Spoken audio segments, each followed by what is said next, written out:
राधे राधे। जय श्री कृष्ण दोस्तों, स्वागत है आपका आपके अपने यूट्यूब चैनल हिंदी.com पर। ओम नमो भगवते वासुदेवाय नमः। आज बैकुंठ चतुर्दशी के शुभ अवसर पर आप सुनेंगे बैकुंठ चतुर्दशी की व्रत कथा।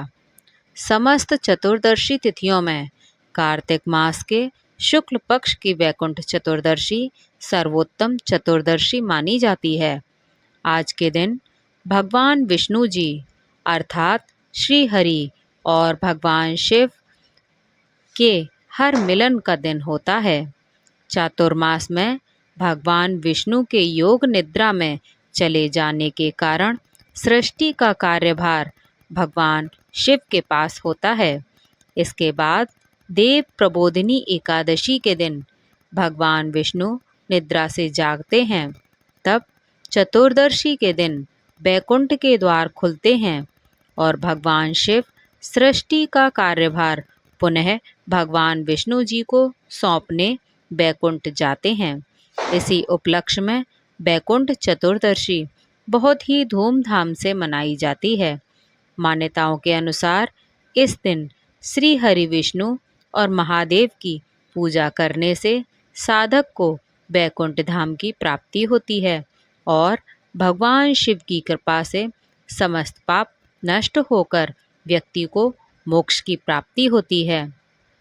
तो दोस्तों, सुनते हैं बैकुंठ चतुर्दशी की कुछ प्रमुख व्रत कथाएं।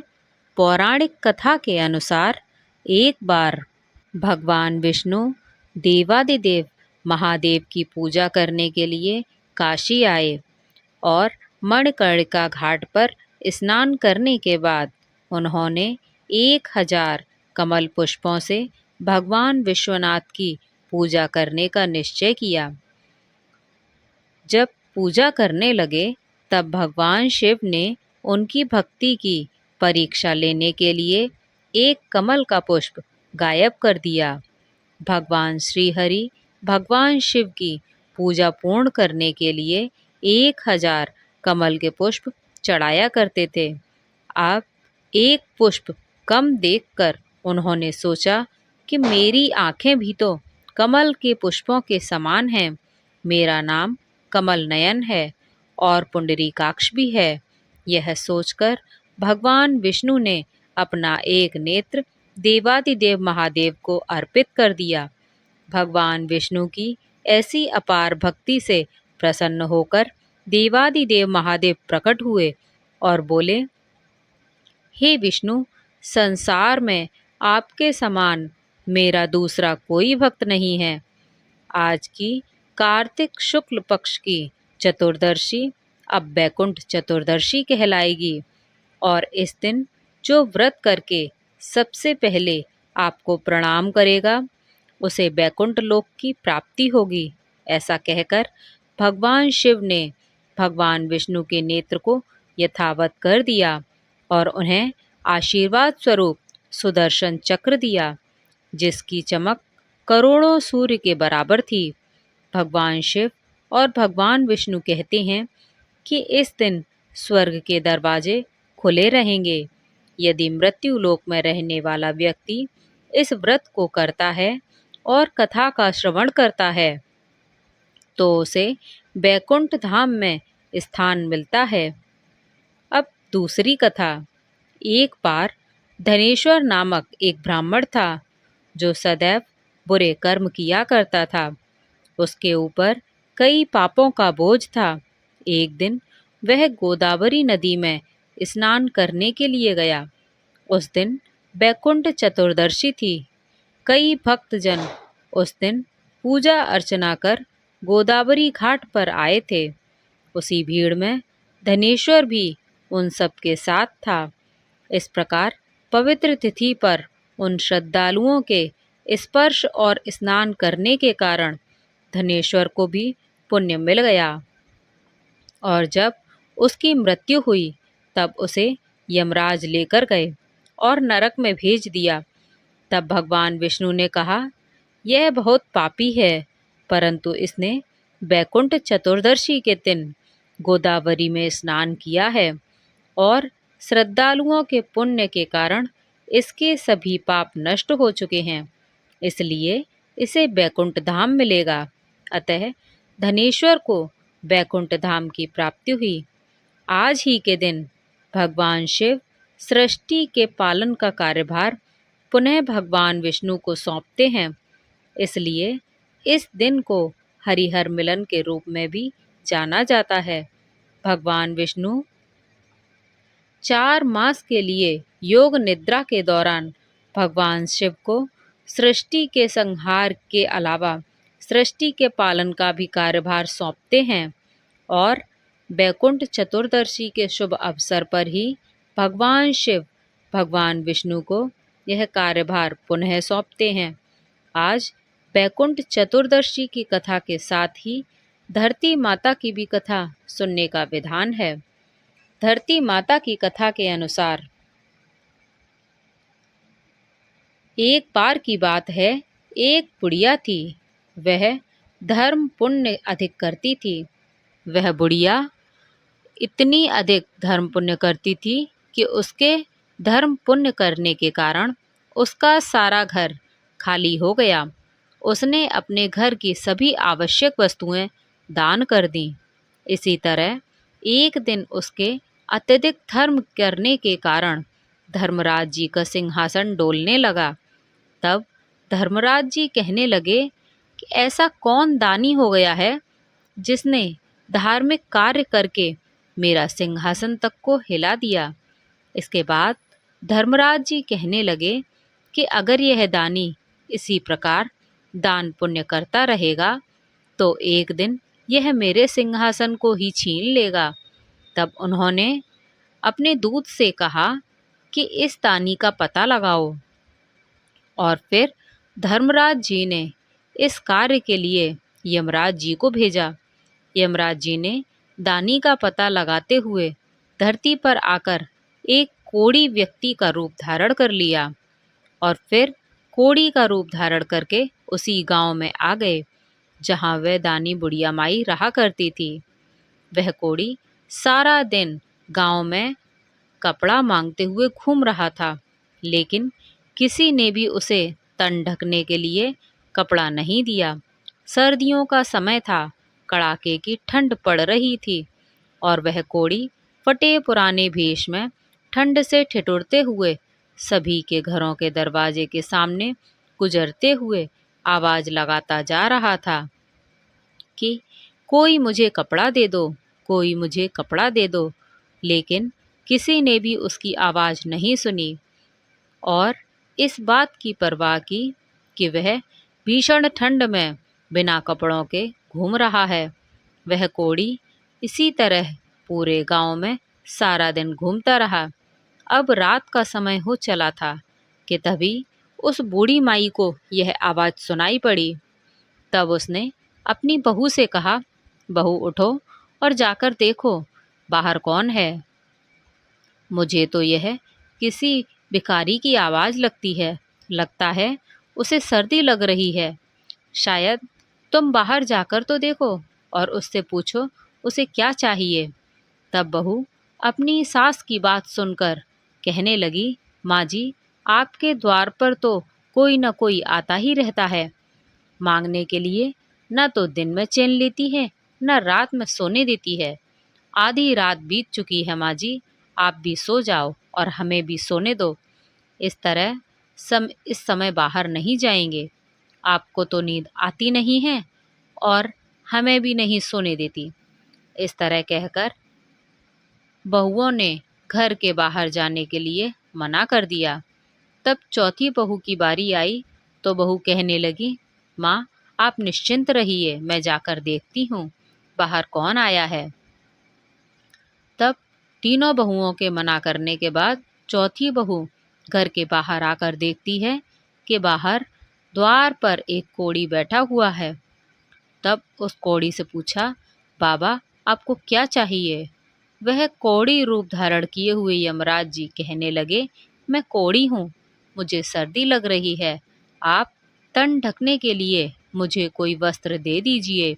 यह सुनकर बहू घर के भीतर चली गई और अंदर जाकर उसने अपनी सासू माँ को सारी बात बताई। बहू की बात सुनकर बूढ़ी माई कहने लगी, बहू, तेरे पिताजी के ऊपर जो कंबल है वही कंबल ले जाकर उस कोड़ी को दे दो। यह सुनकर बहू कहने लगी, नहीं माँ जी, अगर ऐसा किया तो पिताजी ठंड के मारे मर जाएंगे। तब बूढ़ी माई ने अपनी बहू से कहा, बहू, ये जो मेरे ऊपर गुदड़ी है यह अपने पिताजी के ऊपर डाल दे और उनका कंबल ले जाकर उस जरूरतमंद भिखारी को दे दे। हम तो फिर भी घर के भीतर हैं, दरवाजे कम बंद करके बैठे हैं, लेकिन उस गरीब भिखारी के पास तो कुछ भी नहीं है। इस एक कंबल को ओढ़ने से उसकी सर्दी कुछ तो कम होगी। इसके बाद बहू ने अपनी सास की बात मानी और बात को मानते हुए वह कंबल लेकर गई और बाहर द्वार पर बैठे उस भिखारी कोड़ी को दे दिया। वह भिखारी उस कंबल को लेकर उस द्वार से उठकर वहां से चल पड़ा। इसके बाद कोड़ी भिखारी वेश बनाए हुए यमराज जी अपने वास्तविक रूप में आकर धर्म धर्मराज जी के पास आकर कहने लगे कि हे प्रभु, ये लो कंबल। गांव के बाहरी हिस्से में एक बूढ़ी माई रहती है, वह बहुत अधिक दान पुण्य करती है। उसके घर में एकमात्र कंबल ही बचा था, वो भी मेरे मांगने पर उसने मुझे दे दिया। उसने तो नई पुरानी सभी चीज़ों का दान कर दिया है। उसके घर में तो दान करने के लिए भी कुछ नहीं बचा। ये बात सुनकर धर्मराज जी कहने लगे, अब वह बूढ़ी माई अवश्य ही मेरा सिंहासन भी ले लेगी। तब धर्मराज जी ने अपने दूत से कहा, तुम जाओ और उस बूढ़ी माई को यहाँ लेकर आओ। जब वह दूत धर्मराज जी की आज्ञा का पालन करते हुए उस बूढ़ी माई को लेने के लिए धरती पर आया और उसके साथ लेकर चला गया, तब बूढ़ी माई ने वहां पहुंचकर जैसे ही अपना पहला कदम उठाया तो नीचे पानी था। उसे पैर रखने के लिए धरती तक नहीं मिली। ये सब देखकर बूढ़ी माई हैरान रह गई। जहाँ बूढ़ी माई खड़ी थी वहीं खड़ी रह गई। मन में विचार करती हुई भगवान जी से कहने लगी, हे भगवान, ये क्या है? अब मेरा क्या होगा? तब बूढ़ी माई कहने लगी, महाराज, मेरे पैरों के नीचे तो धरती ही नहीं है, मुझे धरती चाहिए, पहले मुझे आप धरती दो। भगवान बोले, धरती तो बूढ़ी माई तुमने मोल नहीं ली, मैं तुम्हें कहाँ से धरती ला कर दूं? ये बात सुनकर बूढ़ी माई गुस्से में कहने लगी, जब मुझे खड़े रहने और चलने के लिए धरती ही नहीं मिलेगी तो फिर मुझे आप यहाँ लाए ही क्यों? तब धर्मराज जी ने कहा, बूढ़ी माई, धरती तो जो मोल लेता है उसे ही यहाँ मिलती है। तब बूढ़ी माई विनम्र स्वर से कहने लगी कि महाराज, मैं तो ये सब जानती नहीं थी। धरती किस प्रकार से मोल लेते हैं, मुझे ये बताइए। अब मैं बिना धरती के यहाँ कैसे रहूँगी? ये स्वर्ग लोक में मेरा क्या काम? मुझे अब धरती मोल लेने के लिए सब विधि बताइए और मृत्युलोक में वापस भेज दीजिए। मैं धरती मोल लेकर ही आपके दूतों के साथ वापस आ जाऊंगी। अगर मेरे बेटे बहू ने मुझे मेरी काया को जला दिया तो फिर मेरे लिए धरती पर कौन मोल लेगा और कौन धरती माँ की कहानी सुनेगा? फिर तो मैं धरती मोल ले ही नहीं सकूंगी और ना ही इस स्वर्ग का आनंद उठा पाऊंगी। इसके बाद धर्मराज जी बूढ़ी माई के धर्म पुण्य को मन में विचार करते हुए बूढ़ी माई से बोले, बूढ़ी माई, ठीक है, तू जा। और फिर ये कहकर धर्मराज जी ने अपने दूतों को बूढ़ी माई के साथ धरती लोक पर वापस भेज दिया। उधर बूढ़ी माई रात में ही मर गई थी।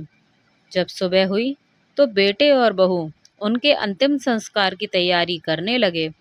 जब सारी तैयारियां हो गईं, तब उसके बेटे अर्थी को उठाकर चलने लगे। अभी वह अर्थी के साथ आधे रास्ते में ही पहुंच पाए थे, तभी वह बूढ़ी माई उठकर कहने लगी, बेटा, तुम मुझे यहाँ से कहाँ लेकर जा रही हो? तब उसका बड़ा बेटा कहने लगा, माँ, तुम तो इतनी जल्दी भूतनी बन गई। तब बूढ़ी माई कहने लगी, नहीं बेटा, मैं तो तेरी माँ हूँ। मैं तो 7 दिनों के लिए यहाँ आई हूँ। 8वें दिन यहाँ से वापस चली जाऊंगी। मुझे तो धर्मराज जी ने भेजा है धर्म पुण्य के लिए। मैंने बहुत किए धर्म पुण्य, लेकिन धरती माता मोल नहीं ली। कभी धरती माता की कहानी नहीं सुनी। मुझे धरती मोल लेनी है। जहाँ भी पैर रखती हूँ वहाँ पानी ही पानी हो जाता है। तब मेरे प्रार्थना करने से धर्मराज जी ने मुझे यहाँ भेजा है और मुझे यहाँ धरती माता की 7 दिन तक कहानी सुननी है। बेटा, तुम ब्राह्मण को बुलाकर आज के दिन से ही मुझे धरती माता की कहानी सुनाना शुरू कर दो। 7 दिन कहानी सुनाकर उद्यापन करके 8वें दिन यहाँ से वापस चली जाऊंगी और फिर दोबारा लौटकर कभी नहीं आऊंगी। बूढ़ी माई के बेटे ये सारी बात सुनकर असमंजस में पड़ गए। तभी एक बुजुर्ग पंडित कहने लगे, बेटा, तुम्हारी माँ भगवान के दरवाजे से वापस होकर आई है और अपनी काया में फिर से आ गई। यह सब सच कह रही है। भगवान ने ही इसने यहाँ भेजा है। इसे घर ले चलो, इसे जलाओ मत। बुजुर्ग पंडित जी की बात सुनकर और समझकर सभी लोग बूढ़ी माई को लेकर घर वापस आ गए। बूढ़ी माई के घर में प्रीति रखने वाले लोगों की भीड़ बढ़ गई। वहां औरतें भजन गा रही थीं। जब बहुओं ने देखा बूढ़ी माई को वापस लेकर आ रहे हैं, तब बहुएं कहने लगी, अम्मा नहीं मरेगी, यह तो हमें मारकर ही दम लेंगी। घर में तो इन्होंने झाड़ू लगा दी है, सुई तक इन्होंने घर में नहीं छोड़ी। दान करते करते घर में नमक की चुटकी तक नहीं छोड़ी। अब ये फिर से वापस आ गई। बहू की सारी बात सुनकर बुढ़िया माई कहने लगी कि बेटा, मैं तो किसी को नहीं मार रही। तुम सब तो मुझे निला चुके हो। अब ब्राह्मणी को बुलाकर उससे मुझे धरती माता की कहानी भी सुनवा दो।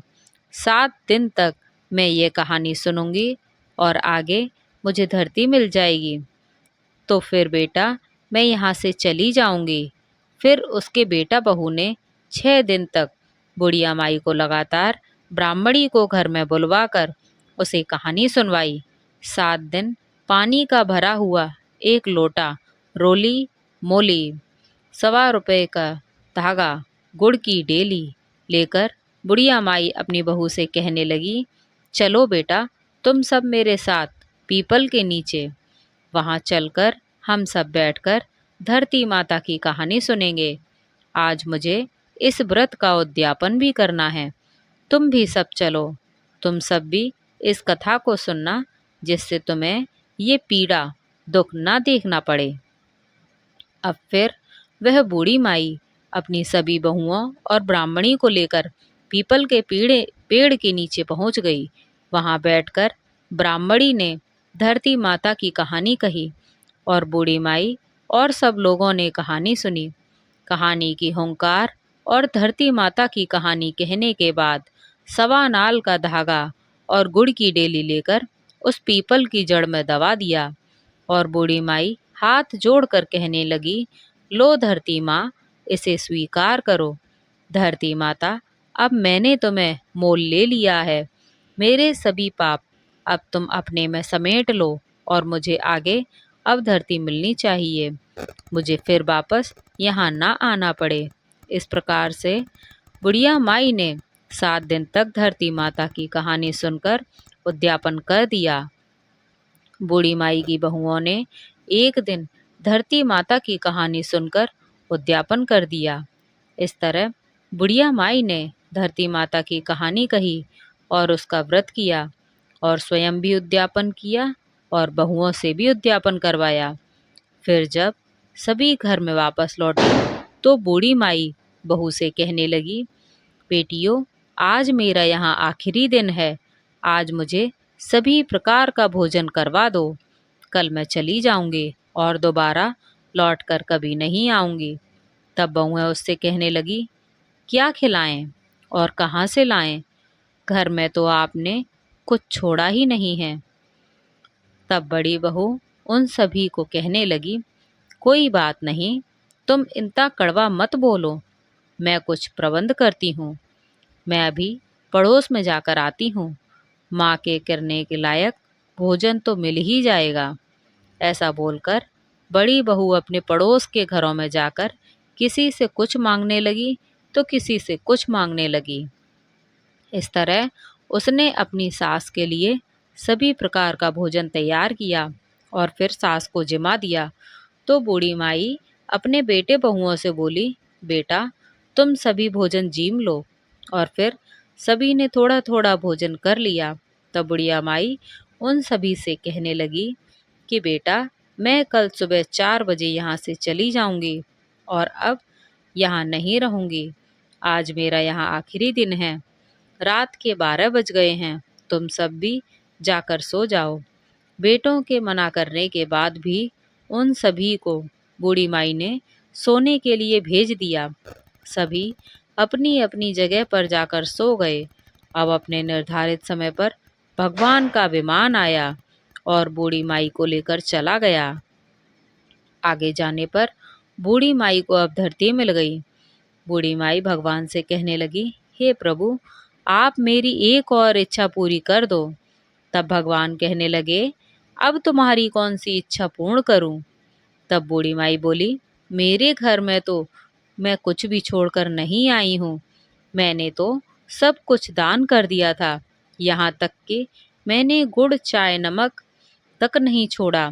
मेरे मरने के बाद मेरे बेटा बहू मेरा विधि विधान से कैसे पूरा करेंगे? मैंने दान धर्म किया है, उससे 4 गुना करके आप लौटा आइए।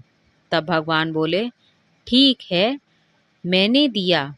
तेरा किया हुआ दान धर्म तेरे बहू बेटों को 4 गुना करके मैं उन्हें लौटा दिया। बूढ़ी माई, अब तेरे घर में हर चीज की मौज होगी। इधर घर में जब बहुएं सुबह सोकर उठी तो कहने लगी, उठ जाओ, चाय पी लो। सासू माँ को तो खूब भोजन खिलाया हुआ है, यह तो अब उठेंगी नहीं। और फिर जब जेठानी पास जाकर कहने लगी कि जाकर संभालो अपनी सास को, तुम उनकी लाडली बहू हो ना, वह तो अकड़ कर सोई हुई हैं और अब उठाई नहीं उठ रही। तब बड़ी बहू ने कहा, अकड़ के क्या सोई होंगी, उनके बताए अनुसार 7 दिन बीत चुके हैं, आज 8वां दिन है, सासू माँ तो चली गई होंगी। फिर छोटी बहू कहने लगी, जाकर संभालो अपनी सास को। यह सुनकर बड़ी बहू जल्दी जल्दी आकर सास को देखती है और फिर वह दौड़ती हुई अपने पति के पास जाकर कहती है कि क्या आप चाय पी रहे हैं? मैं तो गई, माँ को संभाल लो। माँ तो चली गई, लो उन्हें लाकर आंगन में सुला दो।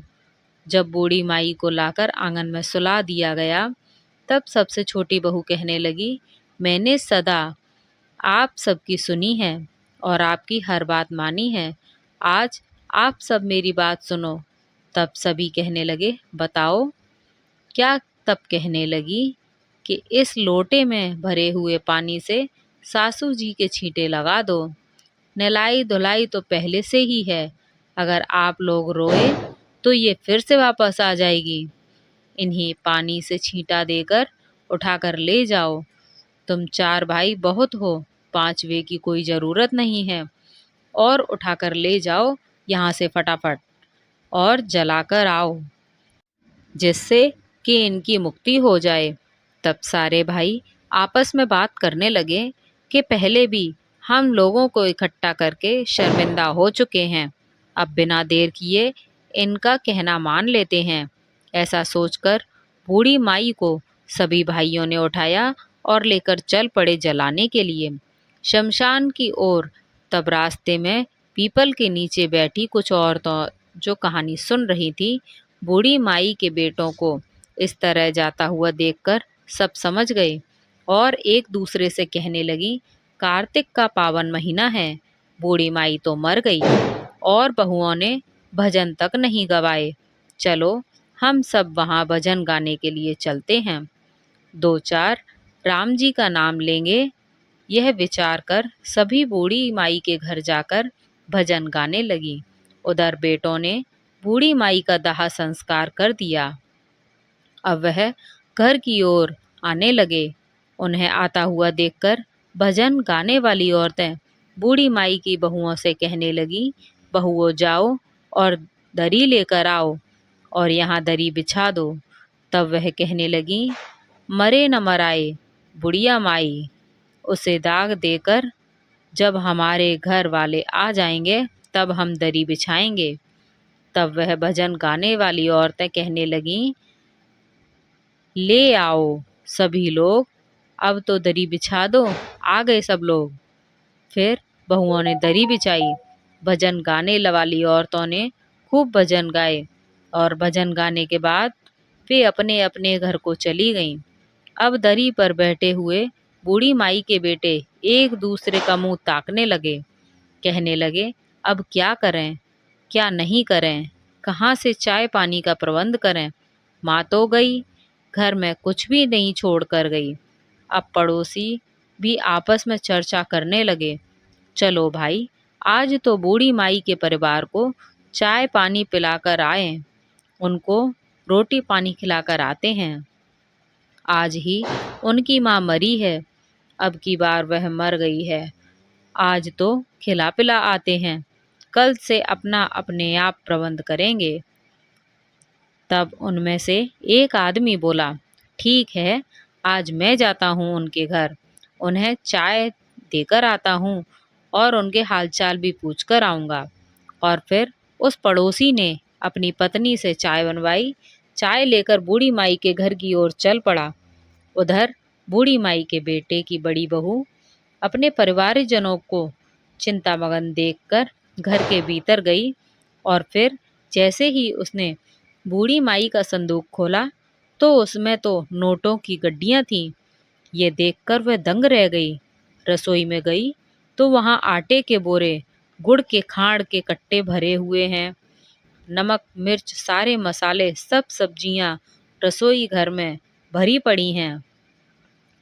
पूरा रसोईघर सामग्रियों से भरा हुआ है। ये देखकर बहू तो बहुत खुश हुई और सोचने लगी, माँ अपने बेटे पोतों के लिए बहुत दान धर्म करती थी, अपने घर में तो यह धन माँ वापस देकर गई है। यह सोचकर वह खुशी खुशी बाहर आई और अपने पति से बोली, आप एक बार अंदर तो आइए। पति कहने लगा, अभी अभी तो माँ को दाग देकर आए हैं और किसी को घर में कैसे जाएं, किसी से क्या मांगें, क्या करें, अरे थोड़ी देर तो शांति रखो। तब बहू कहने लगी, आप एक बार अपने घर के अंदर तो आइए, बाहर कहीं जाने की जरूरत ही नहीं है। अंदर जाकर जब बूढ़ी माई के बेटों ने संदूक खोलकर देखा तो संदूक में नोटों की गड्डियां भरी हुई थी। ये देखकर बहू बोली, अब रसोई में चलिए। जब वे रसोई घर में गए, वहां पर सामग्री भरी हुई थी। रसोई को देखकर बड़ा बेटा अपनी पत्नी से कहने लगा, माँ तो हमें बहुत सारा धन देकर गई है। फिर वे दोनों बाहर आए और दरी पर बैठ गए। थोड़ी देर बाद बड़ी बहू अपनी देवरानी से कहने लगी, उठो और चूल्हे पर चाय चढ़ाओ, चावल चढ़ाओ, रोटी सब्जी बनाओ। हमारे घर में तो सब कुछ है, तुम अंदर जाओ और जाकर सारा प्रबंध करो। ये सुनकर बहुएं अपने अपने कमरों में गईं। सभी ने अपने अपने संदूक खोले तो बड़ी बहू के संदूक में चौगुना धन मिला, बाकी सबके संदूक में थोड़ा थोड़ा, और सबसे छोटी बहू के जैसा था वैसा ही रह गया, क्योंकि उसने बूढ़ी माई की कभी सेवा की ही नहीं थी। जब वह पड़ोसी चाय तैयार करके उनके घर में पहुंचा तो उसने देखा कि उनके घर में तो चूल्हे की आग जल रही है, कहीं सब्जी, कहीं चाय, कहीं रोटी, कहीं दाल पक रही है। ये देखकर पड़ोसी सोच में डूब गया कि इनका तो सारा काम बड़े अच्छे से चल रहा है। ऐसा मन में विचार करता हुआ वह पड़ोसी बूढ़ी माई के बेटों से कहने लगा, मैं चाय लेकर आया हूँ, आप सभी चाय पी लीजिए। तब बूढ़ी माई का बेटा बोला, ठीक है, आप चाय दे दो, परंतु रोटी मत लाना। हमारे लिए रोटी हमारे घर में है, हम अपने आप बना लेंगे। हमारी माँ तो हमें सब कुछ देकर गई है, उसने हमारे लिए ही तो दान पुण्य किया था, वह हमें सब कुछ देकर गई है। धरती माता, जैसे आपने बूढ़ी माई का अगला और पिछला सुधार दिया, वैसे ही सबका सुधार करना। जैसे बूढ़ी माई को धरती मिली, वैसे ही धरती माता सबको मिले। बोलो धरती माता की जय। दोस्तों, आशा करती हूँ कि आपको ये कथाएं पसंद आई हों। ऐसी और कथाएं सुनने के लिए आप हमारे चैनल hindi.com को सब्सक्राइब कीजिए और बेल आइकन को दबाना ना भूलें, और कमेंट में राधे राधे ज़रूर लिखें और वीडियो को लाइक करें। धन्यवाद।